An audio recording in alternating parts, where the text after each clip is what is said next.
আসসালামু আলাইকুম, কেমন আছেন সবাই? আশা করি সবাই ভালো আছেন। সিম্পল কুকিং বাই আশাতে সবাইকে স্বাগত জানাচ্ছি। আজকে আমি আপনাদের মাঝে আম দিয়ে একটি দুর্দান্ত স্বাদের রেসিপি শেয়ার করব। আশা করি অবশ্যই ভালো লাগবে। চলুন এবার মূল রেসিপিতে যাওয়া যাক। প্রথমেই একটি পাতিলে নিয়েছি একটি টমেটোর অর্ধেকটি অংশ, রুই মাছের টুকরা 4টি, তারপর নিয়েছি এখানে একটি আম, নিয়েছি মাঝারি সাইজের পেঁয়াজ 2টি কুচি করা, আর নিয়েছি 3টি কাঁচামরিচ। এবার একটি হামানদিস্তার মধ্যে আম কাঁচামরিচ আমি ভালো করে থেতু করে নেব।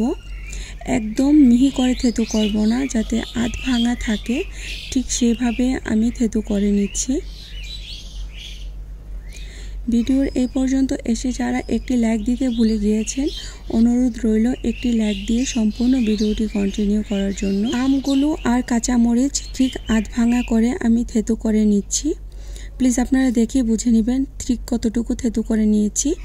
এবার একটি পাত্রে নিয়েছি মাছের টুকরোগুলো, এখানে অ্যাড করে দিব স্বাদ মতো লবণ, হাফ চা চামচ হলুদ গুঁড়া, হাফ চা চামচ লাল মরিচের গুঁড়া, তারপর ভালো করে মাখিয়ে নেব। আচ্ছা, এখানে কিন্তু আপনারা যে কোনো মাছ দিয়ে এই রান্নাটা করতে পারেন, রুই মাছ যে নিতে হবে সেটা না। তারপর ভালো করে মাখিয়ে ম্যারিনেটের জন্য রেখে দিব 15 মিনিটের জন্য। আপনাদের হাতে যদি সময় না থাকে আপনারা সাথে সাথেই মাছগুলো ফ্রাই করে নিতে পারেন।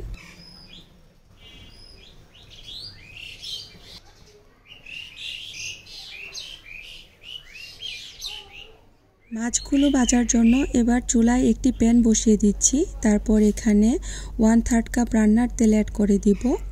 তেল যখন হালকা গরম হয়ে আসবে একে একে আমি মাছগুলো দিয়ে দিচ্ছি। চুলার আঁচ মিডিয়ামে রেখে মাছগুলো ওলট পালট করে ভেজে নেব।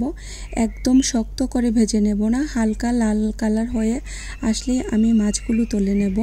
অতিরিক্ত মাছ লাল লাল করে ভাজলে কিন্তু মাছের টেস্ট থাকে না।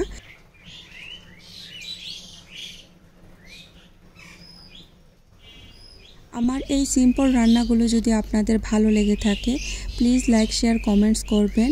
আপনাদের সুন্দর কমেন্টস আমার পরবর্তী ভিডিও বানাতে অনেক বেশি উৎসাহিত করে। যেসব আপুরা ফেসবুক থেকে দেখছেন প্লিজ ফলো করে যাবেন, আর আমার প্রিয় আপুরা যারা ইউটিউব থেকে দেখছেন প্লিজ সাবস্ক্রাইব করে আমার সাথেই থেকে যাবেন। এই মাছের তেলের মধ্যে আমি মাছ ভুনাটা করে নেব। তার জন্য এখানে আমি মাঝারি সাইজের 2টি পেঁয়াজ কুচি অ্যাড করে দিয়েছি। পেঁয়াজ যখন হালকা ব্রাউন কালার হয়ে আসবে এখানে অ্যাড করে দিব হাফ চা চামচ রসুন বাটা। যে কোনো রান্নায় রসুন বাটাটা আগে দেওয়ার কারণ হলো রসুনের যে একটা কাঁচা গন্ধ আছে তার জন্য, আর রসুন ভাজার পর যে একটা পুরা ফ্লেভার আসে এতে কিন্তু তরকারির টেস্ট খুবই ভালো লাগে, এর ফ্লেভারটাও খুবই সুন্দর আসে। রসুন 2 মিনিট ভেজে নেওয়ার পর এবার এখানে কুচি করা টমেটোটা অ্যাড করে দিচ্ছি। টমেটো অ্যাড করে ভালো করে নেড়েচেড়ে 2 মিনিট রান্না করে নিব। তারপর এখানে অ্যাড করে দিব স্বাদ মতো লবণ। লবণটা অ্যাড করার ফলে কিন্তু টমেটোটা খুব সহজেই নরম হয়ে যাবে, তার জন্য প্রথম অবস্থাতেই আমি লবণটা অ্যাড করে নিয়েছি। টমেটো 2 মিনিট এভাবে ভেজে নেবার পর এখানে অ্যাড করে দিব 1/3 কাপ পানি। পানিটা অ্যাড করার ফলে যখন আমি মশলাটা ব্যবহার করব মশলাটা পুড়ে যাবে না। পানিটা যখন হালকা বলক উঠে আসবে তখন একে একে আমি মশলা অ্যাড করে দিচ্ছি।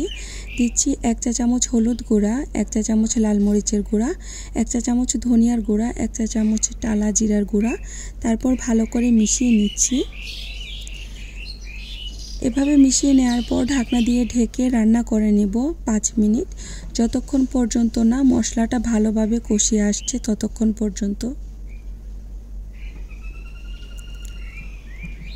5 মিনিট পর ঢাকনা তুলে আবারও ভালো করে নেড়েচেড়ে মিশিয়ে নিচ্ছি। এ পর্যায়ে এসে অ্যাড করে দিব হাফ কাপ পানি। পানি যখন বলক উঠে আসবে তখন আমি মাছগুলো দিয়ে দিব।